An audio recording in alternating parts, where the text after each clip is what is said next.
Major support for Carolina Business Review provided by Colonial Life, providing benefits to employees to help them protect their family, their finances, and their futures. High Point University, the premier life skills university, focused on preparing students for the world as it is going to be. And Sonoco, a global manufacturer of consumer and industrial packaging products and provider of packaging services with more than 300 operations in 35 countries.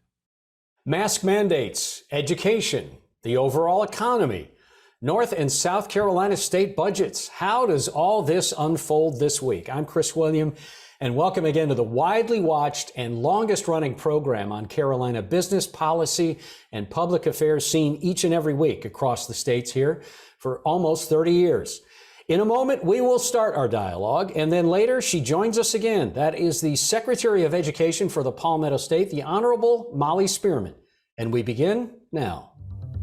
Gratefully acknowledging support by Martin Marietta, a leading provider of natural resource-based building materials, providing the foundation upon which our communities improve and grow. Blue Cross Blue Shield of South Carolina, an independent licensee of the Blue Cross and Blue Shield Association. Visit us at southcarolinablues.com. The Duke Endowment, a private foundation enriching communities in the Carolinas through higher education, healthcare, rural churches, and children's services. On this edition of Carolina Business Review, Dan Gerlach, owner-manager of Dan Gerlach, LLC. Dean Faile, President and CEO of the York County Regional Chamber. And special guest, Molly Spearman, South Carolina Superintendent of Education.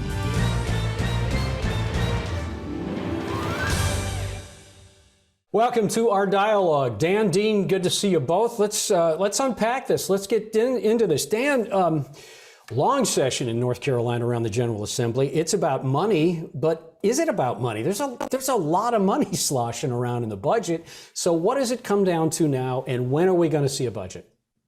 Well, I think we're going to see a budget, Chris, at the end of September, early October. I think the President Pro Tempore, Senator Berger, and House Speaker Tim Moore have come to agreement on kind of the overall goals.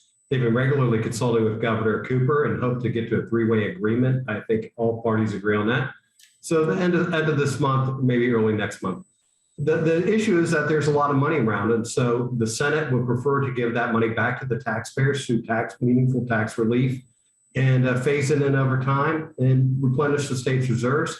I think the House sees an opportunity to use some of this money that may not be maybe one-time occurrence to make necessary investments in physical and education infrastructure back home. And the governor has an interest in Medicaid expansion and education. And the good news is it's not a scarcity of money. It's more of if everybody can get a little bit of what they want to help move North Carolina forward. And it is a good problem to have that kind of budget surplus. Just quickly, you said the governor, not surprisingly, is in favor of Medicaid expansion. Does that ever become a reality in North Carolina? Will he get his way? Well, I don't know. I think it's a matter of whether or not North Carolina sees that it's ready for this. I think they've transformed the Medicaid program in North Carolina under Republican leadership. There's an opportunity for the federal government to put more money into the existing program, which provides some substantial financial incentives that weren't there before for the General Assembly to consider it. So I think if they are going to consider it, Chris, it's going to be now. Mm-hmm. All right, Dean, we haven't forgot about you. Let's bring you into the dialogue. Not going to ask you about budgets in the State House, but I would like to highlight something. Secretary of Transportation Christy Hall from South Carolina was on our program in the last couple of months and is riding a wave of popularity. And I don't mean it's a popularity contest, but she is well respected and well liked across South Carolina. The American Society of Civil Engineers recently released a report giving South Carolina a D+ in infrastructure. That goes to the heart of transportation and issues around transportation. Two questions. Is that surprising to you that South Carolina has been intentional about infrastructure and transportation, and they still get not a failing grade, but not a good grade nationally? And what are you hearing from DOT about infrastructure? Well, it's a great question. And no, it's not surprising. We had a long way to go. And Secretary Hall has done a great job, and she's put together a great plan. I mean, she's got a a 10-year plan on improving bridges and roads. If you unpack that study, while we received a D, bridges actually got a C. So we're actually making headway. We're 4 years into that 10-year plan that she's put in place, looking at the asset management plan. And so that's an improvement. So there's some positive takeaways there. The General Assembly passed Act 40 in 2017 that raised our gas tax by 12 cents over 6 years. That's given us an infusion of additional funds. And so with her 10-year plan to utilize those funds, we're moving in the right direction. Now, a D is still a D, and that's not good. And I think that really kind of highlights that the General Assembly's work's not done. We've got to look at what else we need to do, not only with funding for those infrastructure needs, but accountability. Make sure that that we're continuing to utilize those funds in the right way. Let me ask you both one final question, then we're going to bring the Superintendent of Education from South Carolina in. Dan, you talk about North Carolina having a flush budget again, billions actually. Yes. South Carolina is not far behind that with a very flush budget as well. Does an economic slowdown change all of this? Would that be a real liability if the economy did slow and all of these things that we've watched in markets and residential real estate and commercial development? What if that went south? What would happen? Well, Chris, obviously, if the economy goes down, that's not good for either of us. But comparatively speaking, the strength of the Carolinas, part of the problems with our infrastructure is that we have so much growth. And we're trying to accommodate that in both of our states, and we have to pay and invest, and states are serious about doing that. But I think we're relatively better positioned than most to take advantage of this. Where you see some softness in last month's report was on our hospitality industry. But, the beaches at North Carolina side at least were full. And I think we didn't have the catastrophe that we thought. So the leisure and hospitality industry, any industry where people have to interact in person, that's got to come back. But I think the Carolinas are better positioned than most to handle it.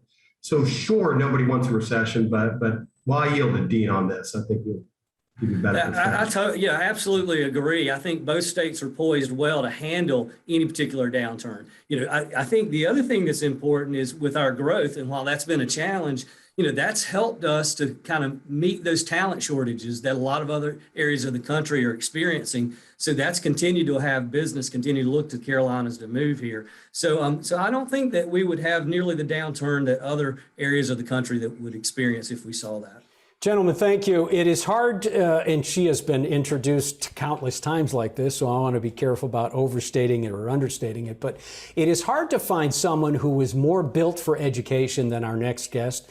Not new to our program, not new to public face of education. She has a master's in arts education. She was a classroom teacher for 10 years. She was 18 years. She was an assistant principal. She was a legislator. To try to list all of her attributes would be very difficult to do. Let me just welcome the Honorable Superintendent of Education in the Palmetto State, the Honorable Molly Spearman. Madam Superintendent, welcome again to the program. Nice to see you. Thank you for having me. I guess the biggest question is how critical here at the beginning of the school year is it for you and your colleagues in education, Madam, to get it right? And what does getting education right following the last 18 months mean? Well, we've learned a lot, and we're working very hard to get it right. Number one for us is always safety.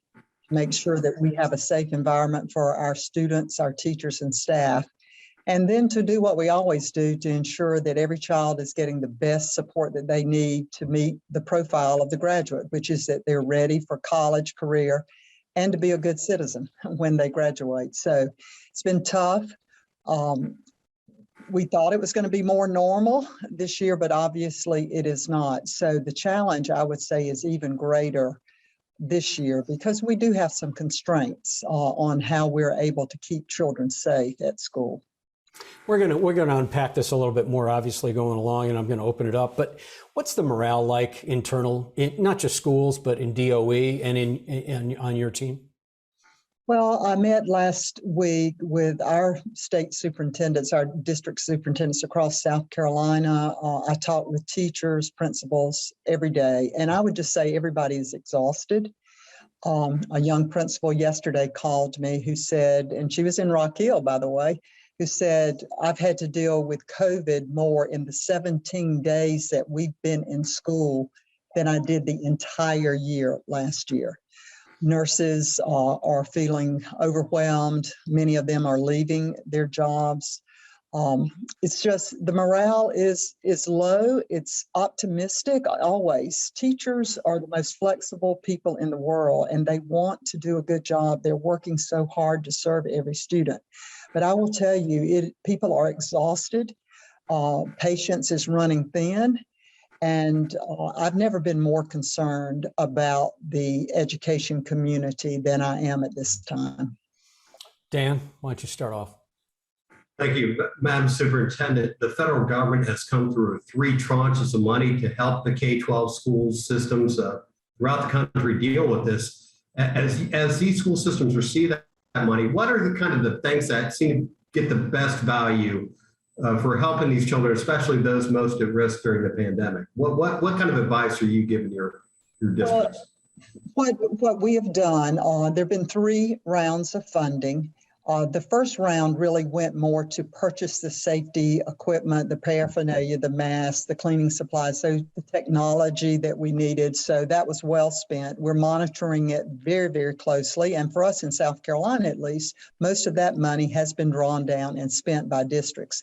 The second and third pot are really more focused on the academic loss, or we like to call it accelerated learning. Really, if you've never experienced the instruction, you don't lose it, but our children just need to get accelerated instruction. So what we're seeing, and we had every district write a plan, their academic recovery plan, and we're reviewing those plans to make sure that they're matching their dollars to fix the issues. And of course, that's learning loss, accelerated learning. We're doing that through hiring more tutors, buying curriculum that is more focused, reprioritizing our standards, having after-school program, extended summer school programs. Many districts did that this past year. You'll see them doing that again next year. Making sure that we do have the broadband accessibility. That was a huge issue. And across the region, we have improved the accessibility so much. We're not quite there yet. But I think all of us, the districts, the state, and even the funds that our governors have had are going to broadband expansion. Social emotional support is a huge issue. And we're making sure that our teachers have the resources that they need, and that we're working with our students to make sure that they have the resources, that they have someone to talk with about how they're feeling. And so there's so many things that we need to do. So our focus is really on monitoring and advising the districts to make sure that they are using all of these federal dollars appropriately. Dean? Yeah, Molly, let me ask, Madam Spearman, along with that, we had a lot of students who really kind of had the COVID slide. I mean, we see it in summer when they don't perform as well. The virtual learning for some students, it worked, for others it didn't. How long is it going to take, and what is your strategy to make sure that our districts kind of get our students caught back up? I mean, is that a year, 2, 5 years out? How long is that going to take? Well, I think that's looking in the crystal ball, and it's hard to really say exactly, but I can tell you this from the assessments that we've done, and we did those throughout the pandemic last year through formative or interim assessments. I think we got better information from those assessments than we did from our end of the year summative assessment, which is very broad. But those very personal interim assessments let us know where students are. And what we have found is, you're right, our A and B students, those that have the resources at home, those who are really motivated, they held their own. The C and lower students are the ones who really struggled. And we saw grades slide. We saw courses not passed in high school. So we had to offer more virtual opportunities for students to get the coursework they needed to graduate. We did a lot of credit recovery in high schools to make sure over the summer and at the beginning of this year that those high school students could get those credits under their belt. For our elementary students, what we have seen is third grade was the most affected. That's the first year that we test with a summative assessment, and our third graders showed the greatest lag. So we are really focusing, and it was kind of surprising. It was in literacy and reading, but more so in math.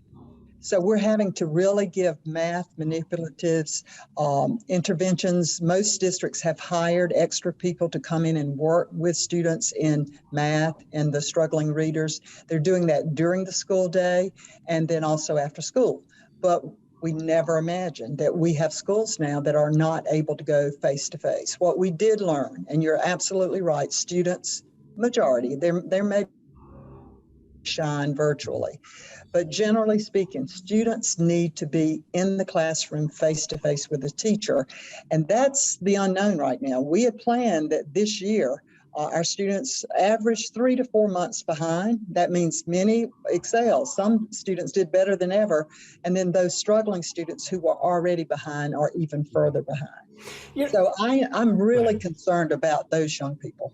I'm sorry to interrupt you, but I do want to come back. You said in a recent press conference that you were concerned and alarmed, and as you just talked about, Madam, the idea that third grade especially, what I find curious is the third grade performance of students was also highlighted in these past few years by corporations to say, if we can improve those third grade reading scores, then we're going to be more successful eventually when children graduate. What is it about third grade? Is there something else about third grade that you're concerned about, or how does that all play out? I'll tell you my greatest concern. Our struggling learners, generally those are children who live in poverty, whose parents may not be as highly educated, who don't have the resources at home. Those are the students whose schools closed first, whose children went home virtually because, quite honestly, the African American community, the Hispanic community were hit the hardest. COVID seemed to attack their communities more than others. Those are the very students whose families chose to keep them home virtually, or who now are having to go virtual. So we don't have a teacher sitting beside those children like we so desperately need in first, second, and third grade. So that's a huge concern. They were the children who didn't have access to Wi-Fi, that we had to take hotspots out to. Maybe the hotspots worked, they didn't work. So that is the biggest flaw, I think, of across the board, but particularly in third grade. And third grade is, if we don't have those children in good, strong early childhood programs, 4-year-old, 5-year-old, it scaffolds, it builds up as they learn. And when that was interrupted in March of last year, and then started in their entire year, that was the ending of their kindergarten year. And then those first graders coming in for last year who were not able to be in school. It's going to take us a while to overcome this. Whether it's a year or two, I don't know. But I do know this, it has to be accelerated. And we really have to prioritize the learning, making sure that our teachers have the curriculum that those students need. And what we're finding in South Carolina, and I know it's true across the country, generally those students need a very, very strong phonics program. And many of our states were not equipped with that. So we are doing additional professional development to get our teachers prepared so that they can work spot on with those children who struggle. Dan. Well, thanks for that. And I think as we come out of the pandemic, one thing the Carolinas both face is this idea of like our economies have recovered, but not everybody has gone back to work. A lot of concern about the business community. Dean, I know you're hearing this about not enough workers. As we emerge out of this, the longer term issue for our states is going to be how do we make sure the workforce, all of us, are prepared. And you know, it starts with the group you work most with, Madam Superintendent. What's your thoughts on how to improve that going forward? Well, I had an interesting conversation with Zeus industry down in Orangeburg, South Carolina, just yesterday. They have facilities all across the Carolinas. Several things. Number one, we have to communicate with each other. And we have to continue. We've been doing this for a while, but we have to make sure that our educators, our teachers understand how wonderful manufacturing, how the jobs, the careers that are available. They don't often know that. And that's by you all inviting them into your facilities, getting to know what it looks like, what you need, and then us continuing to educate students, their parents and grandparents on the wonderful careers that are available. A lot of folks still think of manufacturing as the old textile mills, pretty dirty facilities, not that great of a salary. So it's about communicating all those good things. For us, also, it's about us having a very good dialogue, evolving on what are the jobs that are available, what kind of workers do you need, and us being sure that we evolve our curriculum to meet that need. Working very carefully with our technical colleges, our four-year institutions, that there is a smooth transition across.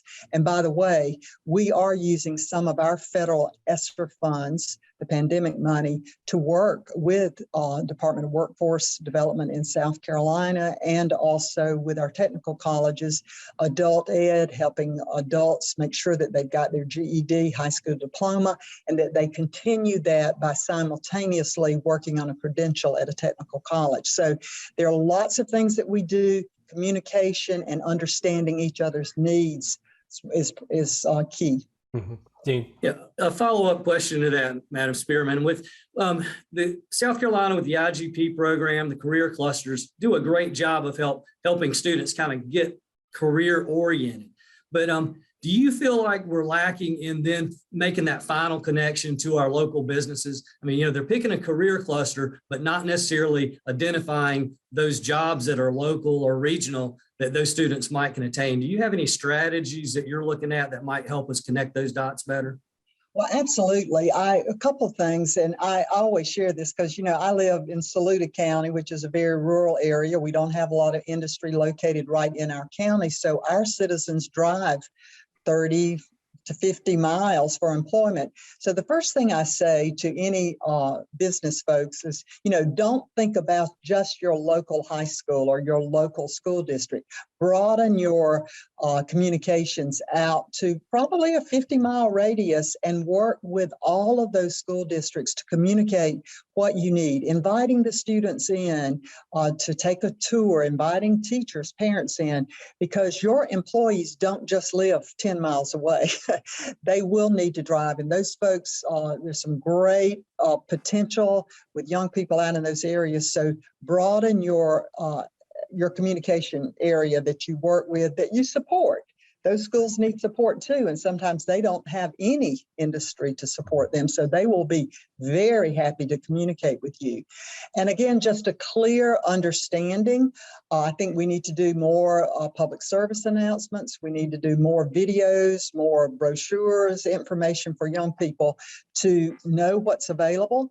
And then the Future Makers app that we have started in South Carolina, and it's broadened across the region, I know, of where high school kids actually go online, and it's sort of the high school LinkedIn, where they say, here's the credentials that I have obtained, and businesses can join that and recruit those students just like an athlete might be recruited. So I think those are a couple strategies, but always it's communication of us understanding you understanding us, and working together. Your Honor, we have 2 minutes left, and there are two big issues that we haven't gotten to. I'm going to ask you to shoehorn those into 2 minutes, and I know these are big and have a lot of hair on them, if you will.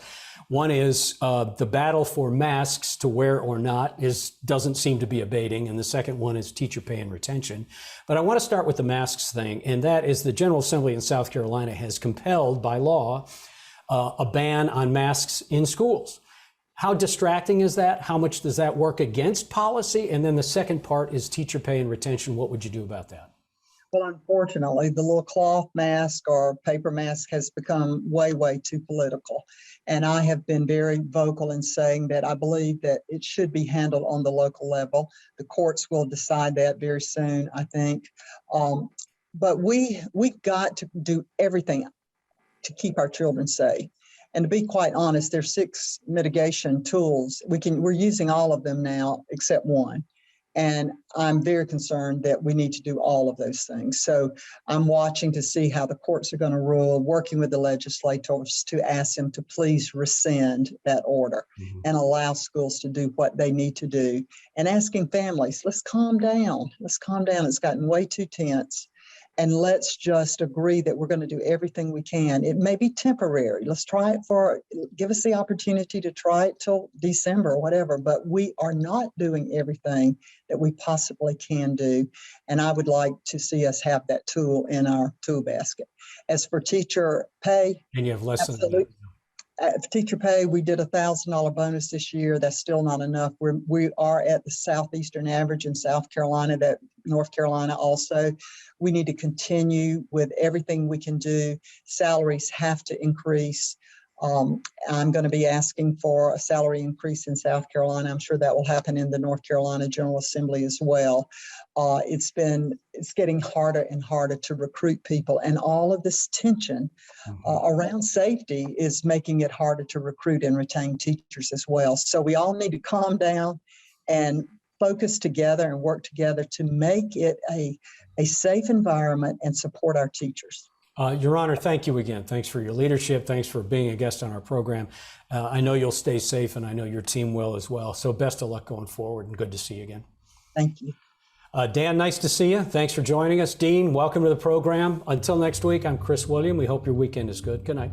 Major funding for Carolina Business Review provided by High Point University, Martin Marietta, Colonial Life, the Duke Endowment, Sunoco, Blue Cross Blue Shield of South Carolina, and by viewers like you. Thank you.